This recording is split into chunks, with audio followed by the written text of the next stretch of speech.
नमस्कार साथियों, आज मैं आपके सामने एक वीडियो लेके आया हूँ। वह वीडियो रहेगा कि जो मतदान जो पार्टी होती है, जो प्रस्थान करने से पूर्व किन किन बातों का ध्यान रखना पड़ता है, उसके संबंध में वीडियो लेके आया हूँ।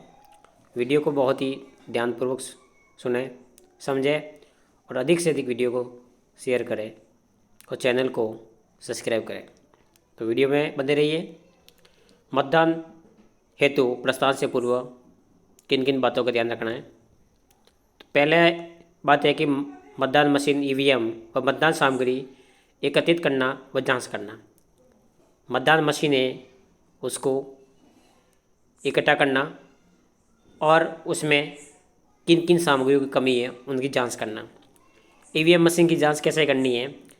मतदान यूनिट और नियंत्रण यूनिट, जिसको CU और BU कहते हैं, और वीवीपैट के कैरिंग बॉक्सों पर लगे एड्रेस टैग में वही मतदान केंद्र की संख्या अंकित हो जिसके लिए आपकी ड्यूटी लगी है।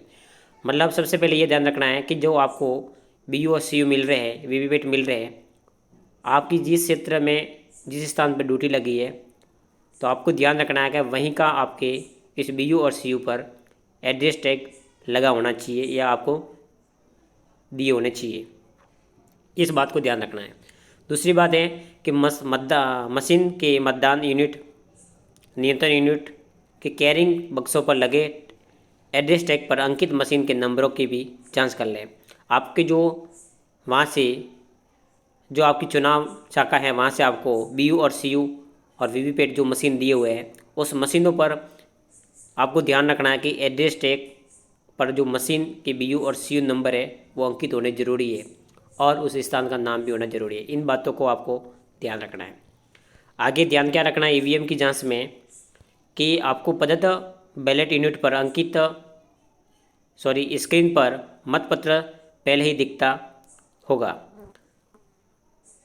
मतलब बैलेट यूनिट पर जो स्क्रीन होगी, उस स्क्रीन के ऊपर आपको मतपत्र पहले दिखता हुआ होगा, मतलब दिखेगा।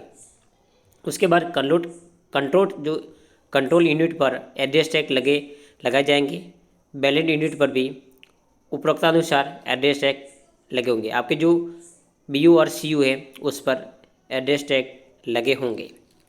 उसके बाद BU और CU पर स्पेशल पिंक पेपर सील हल्के गुलाबी रंग की लगी होगी, जो RO स्तर पर लगाई जाएगी। आपका जो BU और CU है, जहाँ पर आपको कोई छेड़छाड़ नहीं करनी है, वहाँ पर आपके पेपर जो पिंक पेपर सील होगी और हल्के गुलाबी रंग की जो पेपर होगी वो लगा हुआ होगा और उस पर आप किसी प्रकार की छेड़छाड़ करनी नहीं है। ये आपके RO स्तर पर पेपर सील लगाई होगी, आपको उसको कुछ छेड़छाड़ करने की ज़रूरत नहीं है।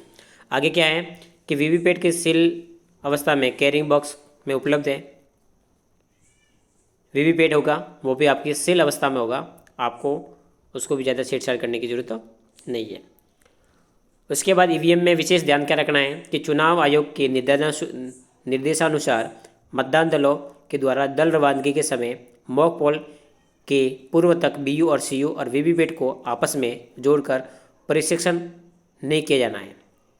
आपको दल रवानगी से पहले किसी प्रकार का कोई भी आपको मॉक पोल करने की ज़रूरत नहीं है। आपको मॉक पोल कब करना है, जब आप संबंधित स्थान जो ड्यूटी लगी हुई है उस स्थान पर आप पहुँचते हो और सुबह आपको अर्ली मॉर्निंग मतदान प्रारंभ होने से 1 घंटे पहले आपको या 90 मिनट पहले आपको इस मॉक पोल को करना है। वहाँ पर अगर BU और CU में कोई समस्या आती है तो आपको तुरंत अपने जो उच्च अधिकारी है उनको अवगत कराना है। इस बात को आपको ध्यान रखना है। उसके बाद में मतदान सामग्री की जांच क्या क्या करनी है। निर्वाचक नामावली में 3 कार्यकारी प्रक्रियाएं उसी भाग को जो से मतदान केंद्र हेतु आपकी नियुक्ति की है। आपको सबसे पहले ध्यान रखना है कि आपको जो निर्वाचक नामावली मिल रही है, वोटर लिस्ट मिल रही है, आपको 3 प्रतियां मिलेगी और वो प्रतियां ध्यान रखना है कि आपको जिस क्षेत्र में आपकी ड्यूटी लगी है उसी क्षेत्र की वो निर्वाचक नामावलियाँ होनी चाहिए, न कि दूसरे स्थान की। तो इस बात को बिल्कुल ध्यान रखना है। आपको चेक करना, आपको दिए जो भी आपको कागज़ मिल रहे हैं। वर्तमान चुनाव के दौरान में अर्हता दिनांक 1/10/2023 के संदर्भ में अंतिम रूप से प्रकाशित मतदाता सूची एवं निरंतर अद्यतन अदालत की प्रक्रिया के दौरान वे नामांकन प्रस्तुत करने की अंतिम दिनांक तक तैयार पूरक सूचियों का भी उपयोग किया है। आपको ध्यान रखना है कि आपको जो वोटर लिस्ट होगी, निर्वाचक नामावली होगी, उस पर जो अंतिम प्रकाशन तिथि होगी वो आपकी 1/10/2023 होगी। वो आपको बिल्कुल ध्यान रखना है, कोई पहले की आपको डेट नहीं दी जाए, तो उसको इस बात को भी ध्यान रखना है। अंतिम प्रकाशन के पश्चात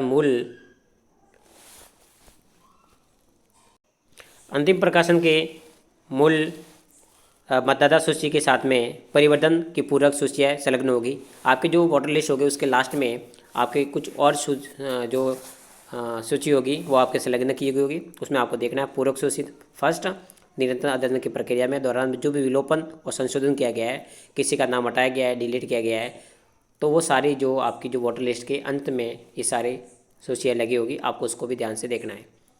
पूरक सूची 2 के अनुसार उक्त विलोपन और संशोधन मूल मतदाता सूची में दर्शाए गए मतदान केंद्र पर उपलब्ध मतदाता सूची में केवल परिवर्तन या एडिशन की पूरक सूची होगी। उसमें सारी आपकी एडिशन, परिवर्तन, जो भी आपके संशोधन, विलोपन वगैरह सूची आएगी वो लास्ट में दी होगी, उसको भी जांच से लेना आपको।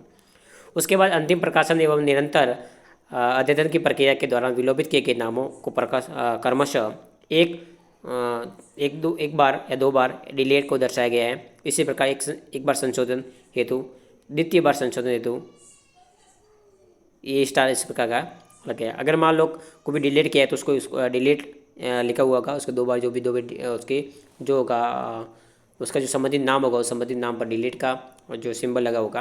और अगर मान लो किसी का संशोधन किया गया नाम, तो उसके संशोधन पर किसी की स्टार 1 होगा और किसी की स्टार 2 लगे होंगे। तो इस बात को भी आपको ध्यान में रखना है।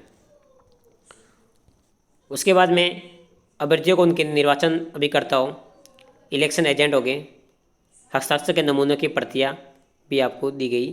फिर उनके जो आपके जो एजेंट हो गए, जो PO1 के पीछे, PO2 के पीछे जो एजेंट पार्टियों के, संबंधित पार्टियों के बैठेंगे, उनके फोटो प्रतियों के भी मतलब नमूने हस्ताक्षर के दिए गए, उसको भी ध्यान रखना है। ये मतदान केंद्र पर मतदान अभिकर्ता की नियुक्ति पत्र उसके अभ्यर्थियों और निर्वाचन अभिकर्ता के हस्ताक्षर की वास्तविकता को सत्यापित करने के में भी मदद करेगी। इसको ध्यान कर रखना है, इस बात को भी ध्यान में रखना है।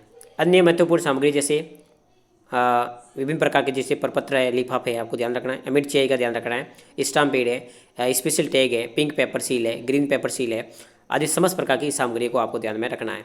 ये वस्तु आपको जो जहाँ से आप मतदान रवानगी हो रही है वहाँ से आपको इन बातों को, सब बातों को ध्यान रखना है कि कौन कौन सा आपको सामान छूट रहा है, कौन कौन सा आपको मिला है, सभी एक बार आपको जांच करनी है। और आपका कोई भी अगर कोई भी सामान छूट रहा है, कोई बाकी रहा है, तो आपका जो जहाँ से आपको सामान मिला वहाँ से आपको वापस अवगत कराना है और उचित सामग्री आपको लेके जाना है, ताकि आपके मतदान के समय से किसी प्रकार कोई समस्या नहीं है। तो दोस्तों, ये मतदान रवानगी के समय क्या क्या सामग्री में ध्यान रखना है, इसके संबंध में वीडियो था।